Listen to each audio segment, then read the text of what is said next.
ಓಂ ಆತ್ಮಾವ ರೇ ದ್ರಷ್ಟವ್ಯ ಶ್ರೋತವ್ಯೋ ಮಂತವ್ಯೋ ನಿಧ್ಯಾಸಿತವ್ಯ. ಶ್ರೀ ಗುರುಭ್ಯೋ ನಮಃ. ಭಾಗವತದ 2ನೇ ಸ್ಕಂಧ, ಅಲ್ಲಿ 2ನೇ ಅಧ್ಯಾಯ. ಅಲ್ಲಿ ನಾವೀಗ ಆ ಶ್ಲೋಕಗಳ ಅರ್ಥಗಳನ್ನು ನೋಡ್ತಾ ಇದ್ದೇವೆ.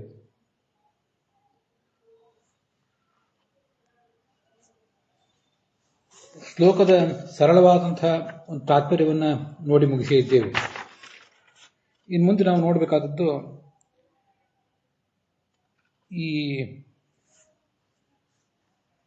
23 ಮತ್ತು 24ನೆಯ ಶ್ಲೋಕಗಳು, ಅವುಗಳ ವ್ಯಾಖ್ಯಾನ ವಿಶೇಷವನ್ನು ನೋಡಬೇಕಾಗಿದೆ. ವ್ಯಾಖ್ಯಾನದ ವಿಶೇಷ ಅಂಶಗಳನ್ನು ನೋಡುವುದಕ್ಕಿಂತ ಮುಂಚೆ ಸರಳವಾದ ಅರ್ಥವನ್ನು ಮತ್ತೊಂದು ಬಾರಿ ನೋಡೋಣ.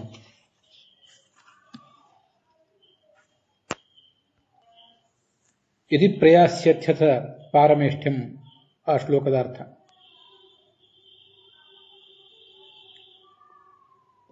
ಈ ಹಿಂದೆ ನಮಗೆ ಇದರ ವರ್ಣನೆ ಬಂದಿದೆ. ಸಾಧಕನಾದವನು ಮೂಲಾಧಾರದ ಬಳಿ ಇರುವಂತಹ ಆ ಉದಾನ ವಾಯುವನ್ನು ಪ್ರೇರಿಸಬೇಕು. ಪ್ರೇರಿಸಿ ಅದನ್ನು ಮೇಲ್ಮುಖವಾಗಿ ತಗೊಂಡು ಹೋಗಬೇಕು. ಹಾಗೆ ಶರೀರವನ್ನು ಪರಿತ್ಯಾಗ ಮಾಡಬೇಕು, ಜೀವನನ್ನ ಮೇಲೆ ಕರ್ಕೊಂಡು ಹೋಗಬೇಕು ಅಂತನ್ನೋದನ್ನೆಲ್ಲ ನಾವು ನೋಡಿದ್ದೀವಿ.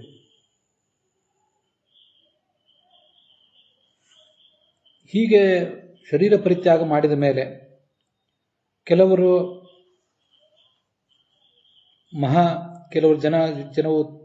ತಪೋಲೋಕಗಳಿಗೆ, ಕೆಲವರು ಸತ್ಯಲೋಕಕ್ಕೆ ಹೋಗ್ತಾರೆ, ಇನ್ನು ಕೆಲವರು ವೈಕುಂಠಕ್ಕೆ ಹೋಗ್ತಾರೆ. ಇವರೆಲ್ಲರೂ ಕೂಡ ಹೋದವರು ಜಡವಾದಂಥ ಮನಸ್ಸು ಮತ್ತು ಇಂದ್ರಿಯಗಳ ಜೊತೆಗೇನೆ ಹೋಗ್ತಾರೆ. ಸಹೈವ ಗಚ್ಚೇನ್ ಮನಸೇಂದ್ರಿಯ ಇಷ್ಟ, ಅದನ್ನ ನಾವೀಗ ಇಲ್ಲಿ ನೋಡ್ತಾ ಇರೋದು.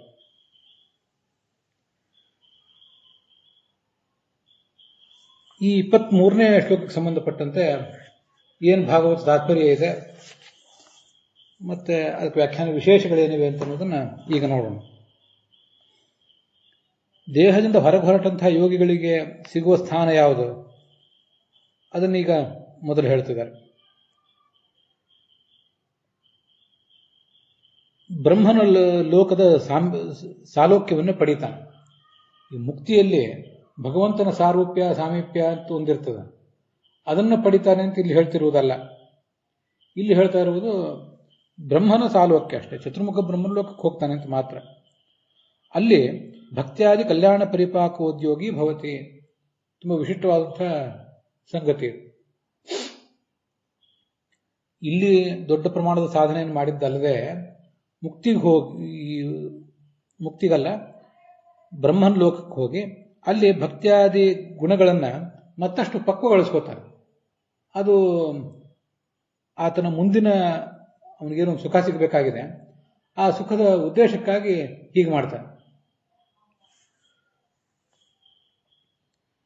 ಅನಂತರಂ ಬ್ರಹ್ಮಪ್ರಳಯೇ ಬ್ರಹ್ಮಣ ಸಹ ಸ್ವಯೋಗ್ಯ ಮುಕ್ತಿಂ ಪ್ರಾಪ್ನೋತಿ. ಆ ಸತ್ಯಲೋಕಕ್ಕೇನು ಹೋಗ್ತಾನಲ್ಲ, ಸತ್ಯಲೋಕಕ್ಕೆ ಹೋದವನು ಅಲ್ಲೇ ದೀರ್ಘಕಾಲ ಇರ್ತಾನೆ.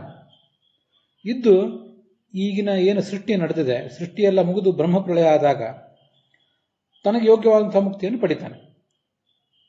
ಚತುರ್ಮುಖ ಬ್ರಹ್ಮನ ಜೊತೆಗೆ ಪಡಿತಾನೆ, ಆದರೆ ತನಗೆ ಯೋಗ್ಯವಾದ ಮುಕ್ತಿಯನ್ನು ಪಡಿತಾನೆ.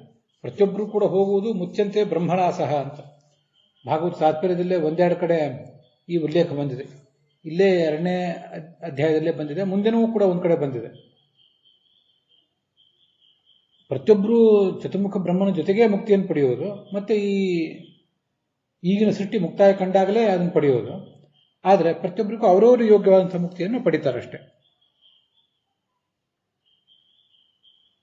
ಇದು ಪಕ್ವನಾದಂತಹ ಒಬ್ಬ ಯೋಗಿಯ ವರ್ಣನೆ. ಇದು ಅಷ್ಟು ಪಕ್ವತೆ ಇಲ್ಲದೆ ಹೋದರೆ ಅವನು ಆ ಸತ್ಯಲೋಕಕ್ಕೆ ಹೋಗ್ಲಿಕ್ಕೆ ಆಗದೆ ಹೋದ್ರೂ ಕೂಡ ಅವನು ಬೇರೆ ಕಡೆ ಹೋಗ್ತಾನೆ. ಸತ್ಯಲೋಕಕ್ಕಿಂತ ಕೆಳಗಿರುವಂಥವು ಅಲ್ಲಿಗೆ ಅವನು ಹೋಗಿ ತಲುಪ್ತಾನೆ ಅಂತ ಅದರ ತಾತ್ಪರ್ಯ ಆಗ್ತದೆ. ಅದು ಹೇಗೆ ಅಂದರೆ, ಕೆಳಗೆ ಪಾತಾಳ ಮೊದಲಾದ ಲೋಕಗಳಿವೆ, ಅದನ್ನು ನಾವು ಹಿಂದೆ ನೋಡಿದ್ದೀವಿ. ಅದಾದ್ಮೇಲೆ ಭೂಹು ಭುವಃ ಸ್ವಹ ಇಷ್ಟು ಲೋಕಗಳು. ಇದಾದ್ಮೇಲೆ ಮಹಃ ಜನಃ ತಪಃ ಸತ್ಯಂ. ಸತ್ಯಲೋಕಕ್ಕೆ ಹೋಗಿ ಇರುವಂಥವರು ಬಹಳ ಪಕ್ವರಾದವರು. ಅಷ್ಟು ಪಕ್ವತೆ ಇನ್ನೂ ಬಂದಿಲ್ಲದೆ ಹೋದರೆ ಆವಾಗ ಅವನು ಈ ವೈಹಾಯಸಾನ, ವಿಹಾಯಸ್ ಅಂದರೆ ಆಕಾಶ, ಆಕಾಶದಲ್ಲೇ ಸಂಚಾರ ಮಾಡುವ ಅಥವಾ ಆಕಾಶದಲ್ಲೇ ವಿಮಾನದಲ್ಲಿ ಸಂಚಾರ ಮಾಡುವಂತಹ ಸಿದ್ಧರು, ಸಿದ್ಧ ಪುರುಷರು ಅಂತ ಅವರ ವಿಹಾರ ಸ್ಥಾನವಾದಂತಹ ಮಹ ಜನ ತಪ ಮೊದಲಾದ ಲೋಕಗಳಿಗೆ ಹೋಗ್ತಾನೆ. ಇಲ್ಲಿ ಸಿದ್ಧರು ಅಂತ ಬಂದಾಗ ಋಷಿಗಳು ಅಂತ ಕೆಲವರು ಅದನ್ನು ಹೇಳ್ತಾರೆ. ಮತ್ತೆ ಸಿದ್ಧರು ಅನ್ನೋ ಮಾತಿನಿಂದ ನಾವು ಇಲ್ಲಿ ದೇವತೆಗಳು, ಋಷಿಗಳು, ಪಿತೃಗಳು, ಚಕ್ರವರ್ತಿಗಳು, ಮನುಷ್ಯರು ಅಂತ ಹೀಗೆಲ್ಲ ಮುಕ್ತಿಯೋಗ್ಯರಾದವರಿದ್ದಾರೆ. ಅದರಲ್ಲಿ ಋಷಿಗಳು, ಸಿದ್ಧರು, ಸಾಧ್ಯರು ಹೀಗೆಲ್ಲ ಇರ್ತಾರೆ. ಅಂಥವ್ರನ್ನ ಇಟ್ಕೊಳ್ಳುವುದಲ್ಲ. ಸಿದ್ಧರು ಅಂತಂದ್ರೆ ಸಿದ್ಧಿಯನ್ನು ಪಡೆದವರು ಅಂತ ಇಷ್ಟೇ ಅರ್ಥ. ಅದರಿಂದ ಅದು ನಿರ್ದಿಷ್ಟವಾಗಿ ಋಷಿಗಳು ಅಲ್ಲ, ಯಾವುದೂ ಅಲ್ಲ, ಸಾಧನೆ ಮಾಡಿದವರು ಇಷ್ಟೇ ಅರ್ಥ. ಅದಕ್ಕೆ ಯಾವುದೋ ಒಂದು ವರ್ಗೀಕರಣ ಅದಲ್ಲ, ಸಾಧನೆಯ ವರ್ಗೀಕರಣ ಅಷ್ಟೇ ಹೊರತು ಸಿದ್ಧರು, ಸಾಧ್ಯರು, ಋಷಿಗಳು ಮೊದಲಾದ ವರ್ಗೀಕರಣಕ್ಕೆ ಇದಕ್ಕೂ ಏನು ಸಂಬಂಧವಿಲ್ಲ. ಅಲ್ಲಿ ಅವರು ಏನು ಪಡ್ಕೋತಾರೆ? ಅಷ್ಟಾಧಿಪತ್ಯಂ ಅಂತ. ಆ ಮಹರ್ಲೋಕದ ಸ್ಥಾನದಲ್ಲಿ ಅಣಿಮ ಮೊದಲಾದ ಸಿದ್ಧಿಗಳನ್ನು ಪಡ್ಕೋತಾರೆ. ಅವರಿಗೆ ಆ ಮಹರ್ಲೋಕ, ಜನಲೋಕ ಅಲ್ಲಿ ಹೋದ್ಮೇಲೆ ಈ ಸಿದ್ಧಿಯನ್ನು ಪಡ್ಕೋಬೇಕಂತ ಏನಿಲ್ಲ. ಸಿದ್ಧಿಯನ್ನು ಅವರು ಈ ಜಗತ್ತಿನಲ್ಲಿದ್ದಾಗಲೇ ಅಪರೋಕ್ಷ ಜ್ಞಾನವನ್ನು ಸಂಪಾದನೆ ಮಾಡುವ ಹೊತ್ತಿನಲ್ಲೇ ಅವರು ಪಡ್ಕೊಂಡಿರ್ತಾರೆ. ಆದರೆ ಆ ಮಹಾ ಮೊದಲಾದ ಲೋಕಗಳಿಗೆ ಹೋದ ಮೇಲೆ ಆ ಸಿದ್ಧಿಗಳಲ್ಲೇ ಮತ್ತೊಂದು ವೈಶಿಷ್ಟ್ಯ ಬರ್ತದೆ ಅಷ್ಟೆ. ಆ ಸಿದ್ಧಿಗಳಿಗೆ ಒಂದು ಪರಿಪಾಕ ಸಿಗ್ತದೆ. ಇದು ಅದರ ತಾತ್ಪರ್ಯ. ಹೀಗೆ ಪಕ್ವರಾದವರು, ಅಪಕ್ವರಾದವರು ಅಂತ ಇಬ್ಬರಿರ್ತಾರೆ. ಅಪಕ್ವರಾದವರು ಹೀಗೆ ಮಹಾ ಜನ ತಪ ಮೊದಲಾದ ಲೋಕಗಳಿಗೆ ಹೋಗ್ತಾರೆ. ಪಕ್ವರಾದವರು ಏನಿದ್ದಾರಲ್ಲ ಅವರು ಮತ್ತೆ ಎರಡು ಥರದವರು ಇದ್ದಾರೆ. ಅಪ್ರತೀಕಾಲಂಬನರು ಮತ್ತು ಪ್ರತೀಕಾಲಂಬನರು ಅಂತ. ಪ್ರತೀಕಾಲಂಬನ ಮತ್ತು ಅಪ್ರತೀಕಾಲಂಬನ ಅಂದ್ರೆ ಏನು ಅಂತ ಮುಂದೆ ನಾನು ಹೇಳುವನಿದ್ದೀನಿ. ಅದರಲ್ಲಿ ಆ ಅಪ್ರತೀಕಾಲಂಬನರಾದವರು ಪರಮಾತ್ಮನ ಬಳಿಗೆ ಹೋಗಿ ಸೇರ್ತಾರೆ. ವೈಕುಂಠದ ಅಮುಕ್ತ ಸ್ಥಾನಕ್ಕೆ ಅವರು ಹೋಗ್ತಾರೆ. ಪೂರ್ಣವಾಗಿ ಮುಕ್ತಿಗೆ ಹೋಗ್ಲಿಕ್ಕೆ ಅವರಿಗೆ ಆವಾಗ ಅವಕಾಶ ಇಲ್ಲ. ಈ ಸೃಷ್ಟಿ ಮುಗಿಬೇಕು, ಮುಗಿದ ಮೇಲೆ ಹೋಗೋರು.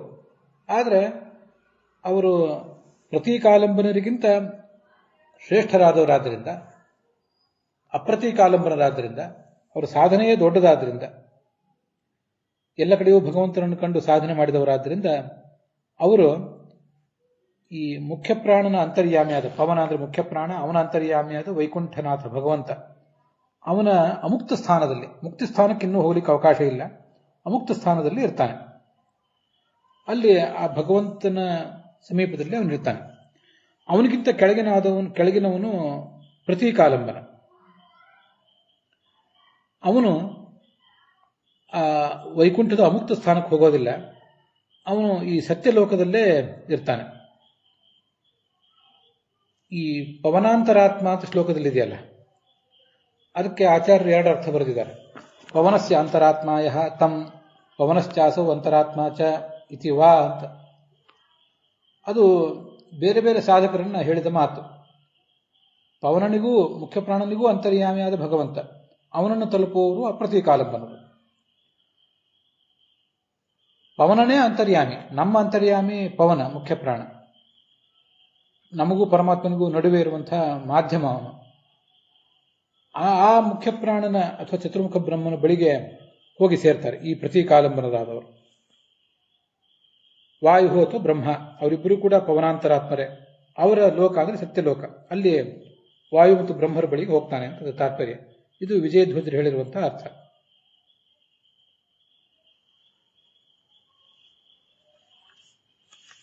ಇದು ಆ 23ನೇ ಶ್ಲೋಕದ ಮಾತು. ಮತ್ತಲ್ಲಿ ಗುಣಸನ್ನಿವಾಯೇ ಸಹೈವ ಗಚ್ಚೇ ಮನಸೇಂದ್ರಿಯ ಇಷ್ಟ ಇವೆಲ್ಲ ಮಾತುಗಳಿವೆ. ಆ ಎಲ್ಲ ಮಾತುಗಳಿಗೂ ಕೂಡ ಇನ್ನೂ ನಾವು ಅರ್ಥ ನೋಡಬೇಕಾಗಿದೆ.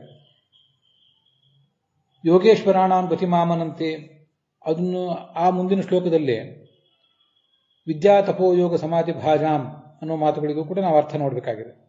ವಿದ್ಯಾ ಅಂದರೆ ವಿಜಯಧ್ವಜರು ಹೇಳ್ತಾರೆ ಅಪರೋಕ್ಷ ಜ್ಞಾನ. ತಪಸ್ಸು ಅಂದ್ರೆ ಗೊತ್ತಿದೆ, ಯೋಗ, ಭಕ್ತಿ ಯೋಗ ಮೊದಲಾದದ್ದು, ಸಮಾಧಿ ಸ್ಥಿತಿ, ಇವುಗಳನ್ನೆಲ್ಲ ಹೊಂದಿದವರು ಮೇಲಿನ ಲೋಕಗಳಿಗೆ ಹೋಗ್ತಾರೆ. ಕರ್ಮಗಳನ್ನೇ ತಮ್ಮ ಜೀವಮಾನದುದ್ದಕ್ಕೂ ಪ್ರಧಾನವಾಗಿ ಮಾಡಿದವರು ಭೂಹು ಭುವಃ ಸ್ವಹ ಅನ್ನೋ 3 ಲೋಕಗಳಿಗೆ ಮಾತ್ರ ಹೋಗ್ತಾರೆ. ಕರ್ಮಗಳನ್ನೇ ನೆಚ್ಚಿಕೊಂಡವರು ಈ 3 ಲೋಕಗಳ ಆಚೆಗೆ ಹೋಗ್ಲಿಕ್ಕೆ ಆಗೋದಿಲ್ಲ. ಅವರಿಗೆ ಆಚೆಗೆ ಹೋಗ್ಬೇಕಾದ್ರೆ ಅವರು ಜ್ಞಾನವನ್ನು ಪಡೆದವರೇ ಆಗಿರಬೇಕು. ಅದು ಮುಂದೆ ಬರೋದಿದೆ, ಅದನ್ನು ನಾನು ಮತ್ತೊಂದ್ಸರಿ ಹೇಳ್ತೇನೆ. 11ನೇ ಸ್ಕಂದದ ಭಾಗವತ ತಾತ್ಪರ್ಯದಲ್ಲಿ ಬರೋದಿದೆ, ಅದನ್ನೇ ಇಲ್ಲಿ ಸೇರಿಸಿಕೊಂಡು ನಾವು ನೋಡಬೇಕಾಗಿದೆ. ಅದನ್ನ ಮುಂದೆ ಹೇಳ್ತೇನೆ.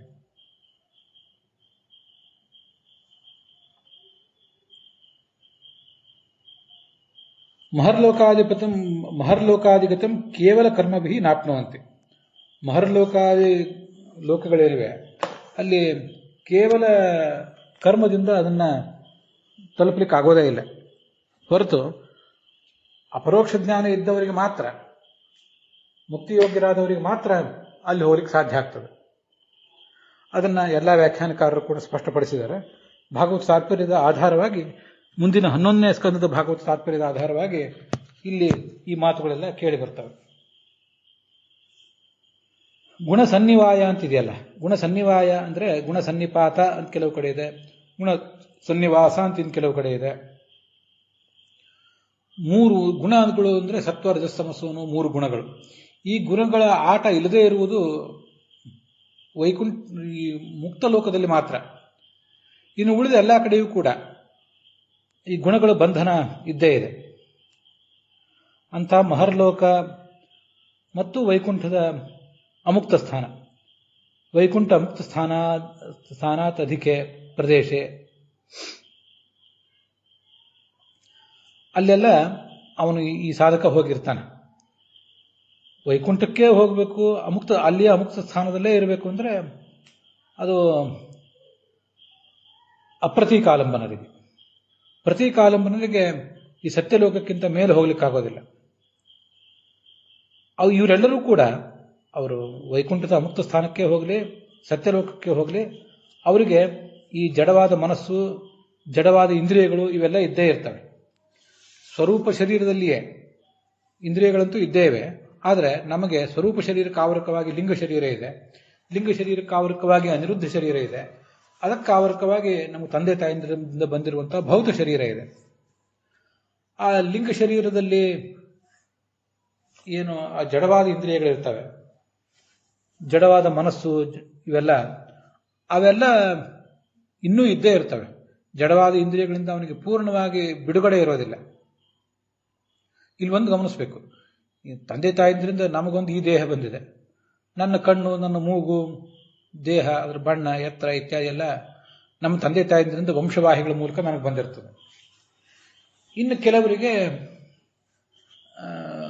ಬೇರೆ ರೀತಿಯಾಗಿ ಬಂದಿರ್ತದೆ. ಇದೆಲ್ಲ ಬಾಹ್ಯ ದೇಹಕ್ಕೆ ಬಂದಿರುವಂಥದ್ದು. ಆದರೆ ಆ ಒಳಗಿನ ಲಿಂಗದೇಹ ಅನ್ನೋದೇನಿದೆಯಲ್ಲ, ಒಳಗಿನ ದೇಹಗಳು ಸ್ವರೂಪ ದೇಹ ಅಲ್ಲ. ಸ್ವರೂಪ ದೇಹಕ್ಕಂತೂ ಕಣ್ಣು ಮೊದಲಾದ ಜ್ಞಾನೇಂದ್ರಿಯಗಳು, ಕರ್ಮೇಂದ್ರಿಯಗಳು ಇದ್ದೇ ಇವೆ. ಅದರ ಜೊತೆಗೇನೆ ಈ ಜಡವಾದ ಇಂದ್ರಿಯಗಳು, ಜಡವಾದ ಮನಸ್ಸು, ಇವೆಲ್ಲವೂ ಕೂಡ ಈ ಬಾಹ್ಯ ದೇಹಕ್ಕಿಂತ ಹೊರತಾಗಿ ಬೇರೆನೇ ಇವೆ. ಅವು ಎಲ್ಲವೂ ಅವತ್ತಿನ ಜೊತೆಗೆ ಇದ್ದೇ ಇರ್ತವೆ. ಬಾಹ್ಯೇಂದ್ರಿಯ ಮನೋಭಿ ಸಹೈವ ಗಚ್ಚತಿ, ಅವೆಲ್ಲ ಕೆಲಸ ಮಾಡ್ತಾನೆ ಇರ್ತವೆ. ಇನ್ನೂ ಕೂಡ ಮುಕ್ತಿಗೆ ಹೋದ್ಮೇಲೆ ಅವು ನಷ್ಟ ಆಗ್ತವೆ ಅಷ್ಟೆ. ಅವನಿಗೆ ಅಪರೋಕ್ಷ ಜ್ಞಾನ ಆಗಿದೆ, ಆದರೆ ಇನ್ನೂ ಪ್ರಾರಬ್ಧ ಕರ್ಮ ಮುಕ್ತಾಯ ಕಂಡಿಲ್ಲ. ಮೋಕ್ಷ ಅಂತಂತೂ ಇನ್ನೂ ಆಗಿಲ್ವಲ್ಲ. ಹೊಸ ಜನ್ಮ ಇಲ್ಲದೆ ಇರಬಹುದು, ಅಷ್ಟು ಪ್ರಾರಬ್ಧ ಕರ್ಮ ನಷ್ಟ ಆಗಿದೆ. ಆದರೆ ಅಂತೂ ಪೂರ್ಣವಾಗಿ ಮುಕ್ತಿಗೆ ಹೋಗುವ ತನಕ ಅದೆಲ್ಲ ಸುಟ್ಟ ಬಟ್ಟೆಯಂತೆ ಅವೆಲ್ಲ ಇದ್ದೇ ಇರ್ತವೆ.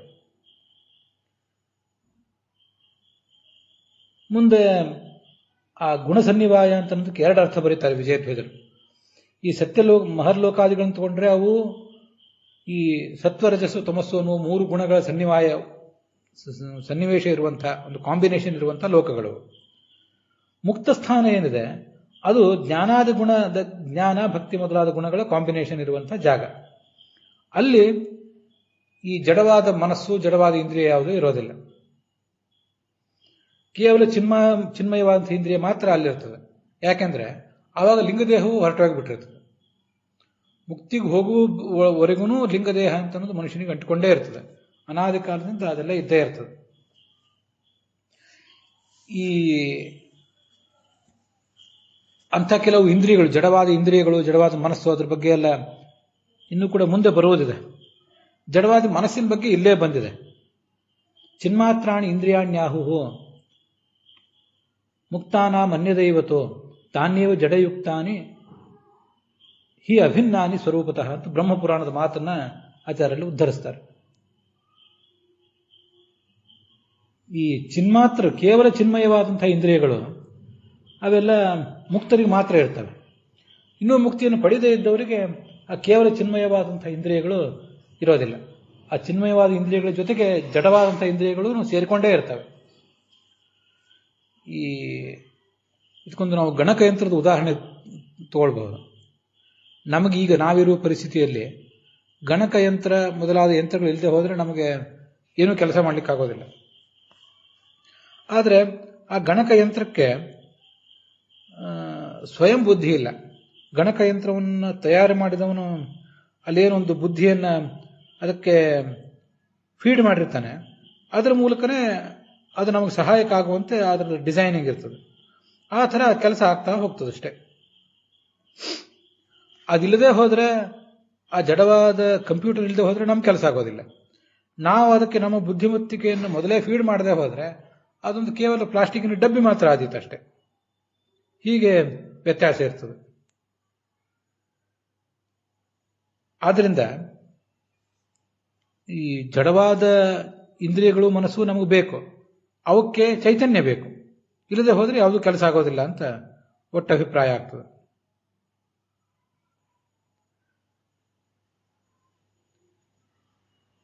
ತಾನ್ಯೇವ ಜಡಯುಕ್ತಾನಿ ಹಿ ಅಭಿನ್ನಾನಿ ಸ್ವರೂಪತಃ.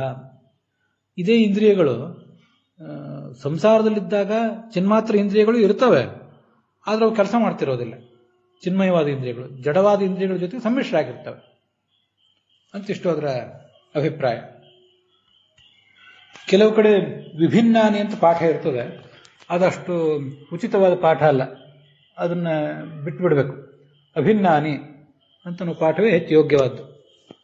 ತಾನೇವ ಜಡಯುಕ್ತಾನಿ ಅಭಿನ್ನಾನಿ ಸ್ವರೂಪತಃ. ಸ್ವರೂಪದಲ್ಲಿರುವ ಜೀವ ಸ್ವರೂಪಕ್ಕಿಂತ ಅಭಿನ್ನವಾದ ಇಂದ್ರಿಯಗಳು ಜಡಯುಕ್ತ ಆಗಿರ್ತಾವಷ್ಟೇ ಸಂಸಾರದಲ್ಲಿದ್ದಾಗ. ಹೀಗದರ ಅರ್ಥ. ಇದಿಷ್ಟು ಹೆಚ್ಚು ಕಡಿಮೆ ವಿಜಯಧ್ವಜರು ಹೇಳಿದ ಅರ್ಥ ಆಯಿತು. ಇನ್ನು ಯಾದವಾರ್ಯರು ಅದಕ್ಕೆ ಏನರ್ಥ ಹೇಳ್ತಾರೆ ಅಂತ ನೋಡೋಣ. ವೈಹಾಯಸಾನಾಂ 5 ಶಬ್ದ ಇದೆಯಲ್ಲ ಆ ಹಿಂದಿನ 23ನೇ ಶ್ಲೋಕದಲ್ಲಿ. ವಿಹಾಯಸ್ ಅಂದ್ರೆ ಆಕಾಶ. ಆಕಾಶದಲ್ಲಿ ವಿಮಾನಗಳ ಮೂಲಕ ಸಂಚಾರ ಮಾಡುವವರು ಅಂತ ಅರ್ಥ ಬರೆದಿದ್ದಾರೆ ವಿಜಯಧ್ವಜರು. ಕೆಲವರು ಬೇರೆ ಟಿಪ್ಪಣಿಕಾರರು ಕೂಡ ಹಾಗೆ ಬರೀತಾರೆ. ಆದರೆ ಯಾದವಾರ್ಯರು ವೈಹಾಯಸರು ಅಂದರೆ ಖೇಚರರು, ಆಕಾಶದಲ್ಲಿ ಸಂಚಾರ ಮಾಡುವಂಥ ಸಾಧಕರು. ಅವರ ವಿಹಾರ ಸ್ಥಾನವಾದಂಥ ಮಹಾಲೋಕ ಮೊದಲಾದ ಲೋಕಗಳು, ಅಲ್ಲಿ ಅಣಿಮಾದಿ ಅಷ್ಟೈಶ್ವರ್ಯಗಳು ಇರ್ತವೆ, ಅಂಥದನ್ನು ಪಡಿತಾರೆ. ಇನ್ನು ಕೆಲವರು ಇನ್ನೂ ಹೆಚ್ಚಿನವರು ವೈಕುಂಠದ ಅಮುಕ್ತ ಸ್ಥಾನವನ್ನು ಪಡಿತಾರೆ ಅಂತ ಹೀಗೆ ಅರ್ಥ ಬರೀತಾರೆ.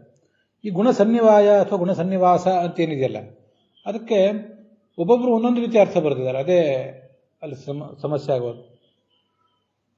ಅಂಥ ಲೋಕ ಗುಣಸನ್ನಿವಾಯ ಅನ್ನೋದು ಲೋಕಕ್ಕೆ ವಿಶೇಷಣ ಅಂತ ಕೆಲವರು ಬರೆದ್ರೆ, ಲಿಂಗ ಶರೀರಕ್ಕೆ ವಿಶೇಷಣವಾಗಿ ತಗೊಂಡಿದ್ದಾರೆ ಯಾದವಾರ್ಯರು. ತಸ್ಮಿನ್ ಲಿಂಗ ಶರೀರೇ ತಸ್ಮಿನ್ ಸತಿ. ಇನ್ನೂ ಲಿಂಗ ಶರೀರದಲ್ಲಿ ಬದ್ಧನೇ ಆಗಿದ್ದಾನವನು. ಆವಾಗ ಜಡವಾದ ಮನಸ್ಸು, ಜಡವಾದ ಇಂದ್ರಿಯಗಳ ಜೊತೆಗೇನೆ ಇದ್ದಾನೆ. ಮುಕ್ತಿ ಆದರೆ ಅಲ್ಲಿ ಅದನ್ನೆಲ್ಲ ಬಿಡ್ತಾನಷ್ಟೆ. ಈ ಮಹಾರಾಜ ಲೋಕಗಳಿಗೆ ಹೋಗೋರು ಯಾರು? ಜನ ತಪ ಈ ಲೋಕಗಳಿಗೆ ಹೋಗೋರು ಯಾರು? ಮತ್ತೆ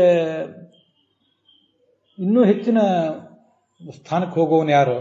ಅದನ್ನೆಲ್ಲ ಸ್ವಲ್ಪ ಗಮನಿಸಬೇಕು.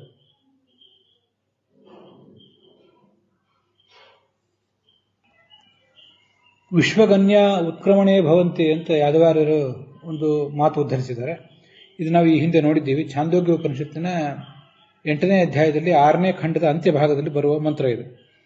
ಶತಂ ಚೈಕಾ ಹೃದಯಸ್ಯ ನಾಟ್ಯ ತಾಸಾಂ ಮೂರ್ಧಾನಮ ವಿನಿಸೃತೈಕಾ ತಯೋರ್ಧುಮು ಆಯನ್ನಮೃತತ್ವಮೇತಿ ವಿಶ್ವಗನ್ಯ ಉತ್ಕ್ರಮಣೇ ಭವಂತಿ ಅಂತ. ಆ ಮಾತನ್ನು ಯಾದವಾರ್ಯರು ಉದ್ಧರಿಸಿದ್ದಾರೆ. ಆ ಬ್ರಹ್ಮನಾಡಿ ಏನಿದೆ ಅಥವಾ ಸುಷುಮ್ನಾ ನಾಡಿ ಅಂತ ಹೇಳ್ತಾರೆ, ಅದರ ಮೂಲಕ ಊರ್ಧ್ವಲೋಕಕ್ಕೆ ಹೋಗುವವನು ಮುಕ್ತಿ ಭಾಗಿಯಾಗ್ತಾನೆ. ಕಾಲಾಂತರದಲ್ಲಿ ಮುಕ್ತಿ, ಈಗಿನ್ನೂ ಸೃಷ್ಟಿ ನಡೀತಾ ಇರುವಾಗ ಈಗ ಮುಕ್ತಿಗೆ ಹೋಗೋದಿಲ್ಲ, ಆದರೆ ಕಾಲಾಂತರದಲ್ಲಿ ಮುಕ್ತಿ ಭಾಗಿ ಆಗ್ತಾನೆ. ಇತರ ನಾಡಿಗಳು ಬೇರೆ ಬೇರೆ ಲೋಕಕ್ಕೆ ಹೋಗ್ಲಿಕ್ಕೆ ಕಾರಣ ಆಗ್ತಾವಷ್ಟೆ.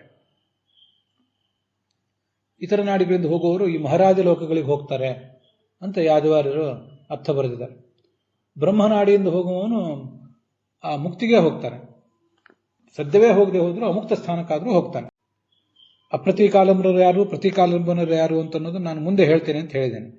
ಅಂತೂ ಈಗ ಸದ್ಯ ನಾವು ಅಪ್ರತಿಕಾಲಂಬನರು ಶ್ರೇಷ್ಠರು, ಪ್ರತಿಕಾಲಂಬನರು ಕನಿಷ್ಠರು ಅಂತ ಅನ್ನೋದನ್ನ ತಿಳಿದಿದ್ರೆ ಸಾಕು.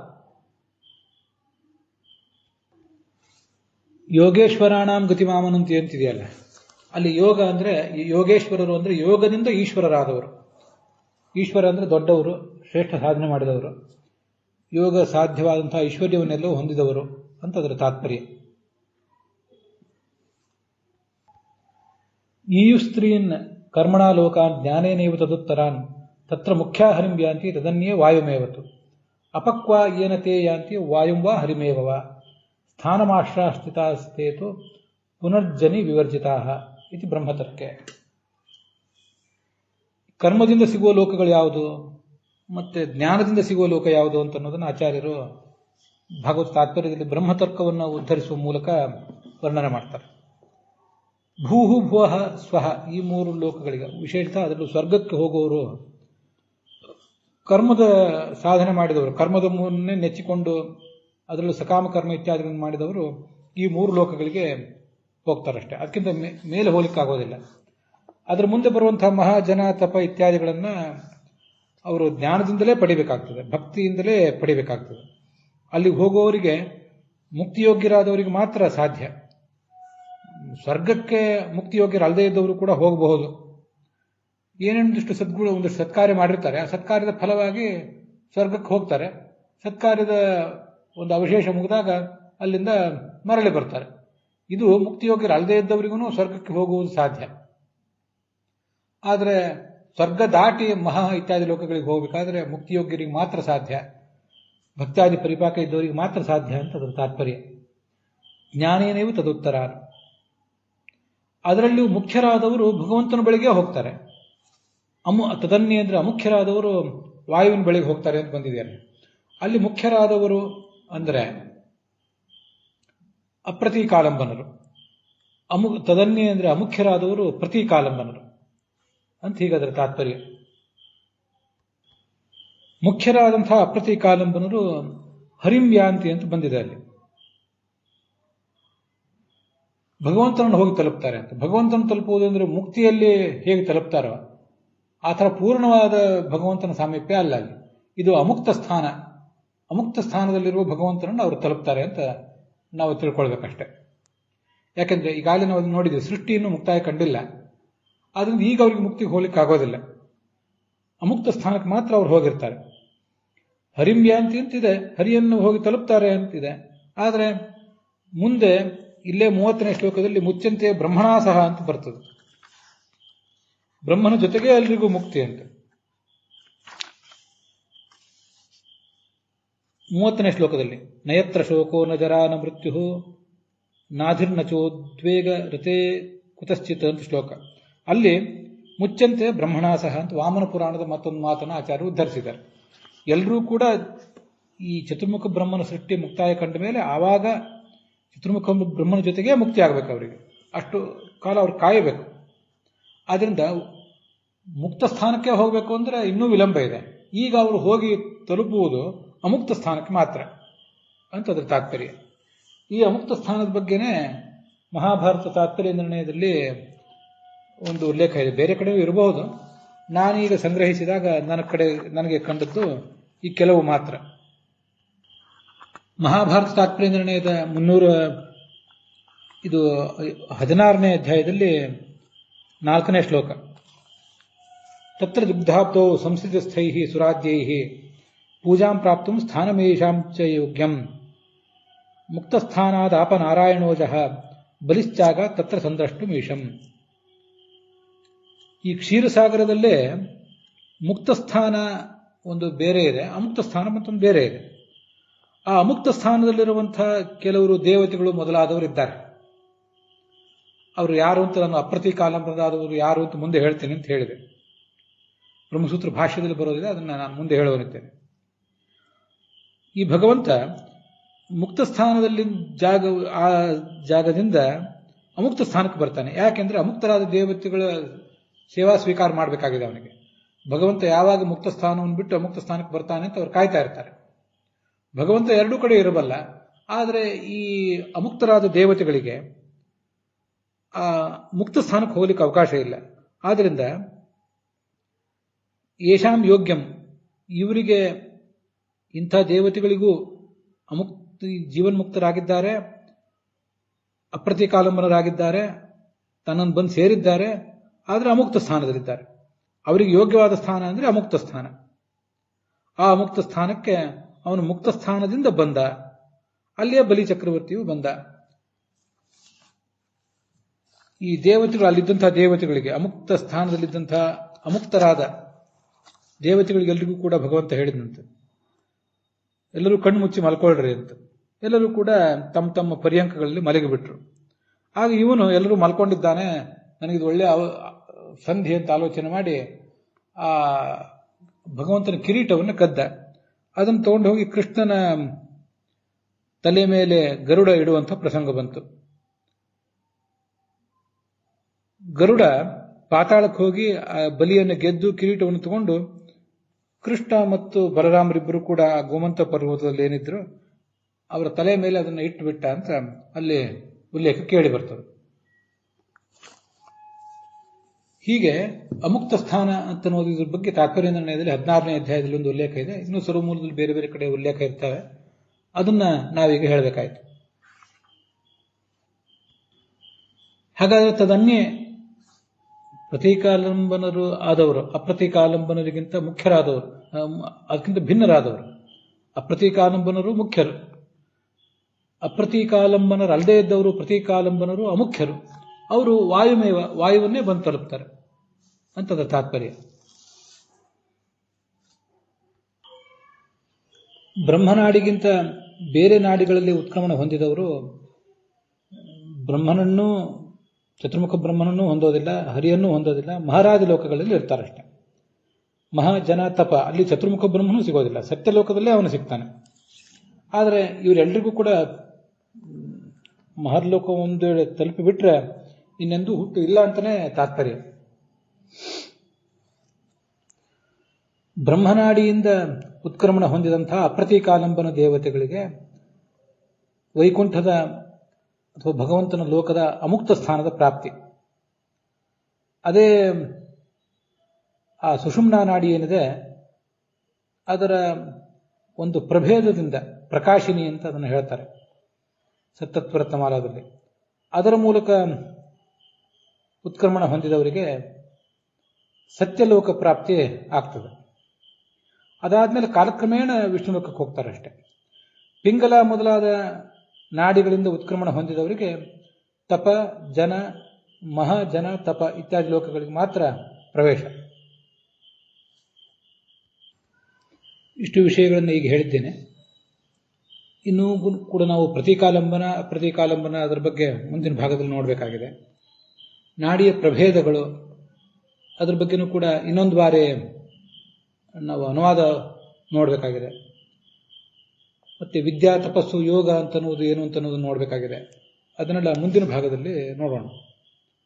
ಹುಸಿಯ ನಾಡಿ ಹೊಟ್ಟೆ ಹೊರೆವ ವಿಷಯದಲ್ಲಿ ರಸಿಕನೆಂದು ಹುಸಿಗೆ ಹಾಕಿದ್ರು ಏನು ಋಷಿಕೇಶನ, ಈಶನಿನ್ನ ಚರಣ ಭಜನೆ ಆಸೆಯಿಂದ ಮಾಡುವೆ, ದೋಷರಾಶಿ ನಾಶ ಮಾಡು ಶ್ರೀಶಕೇಶವ. ಶ್ರೀಕೃಷ್ಣಾರ್ಪಣ ಮಸ್ತು.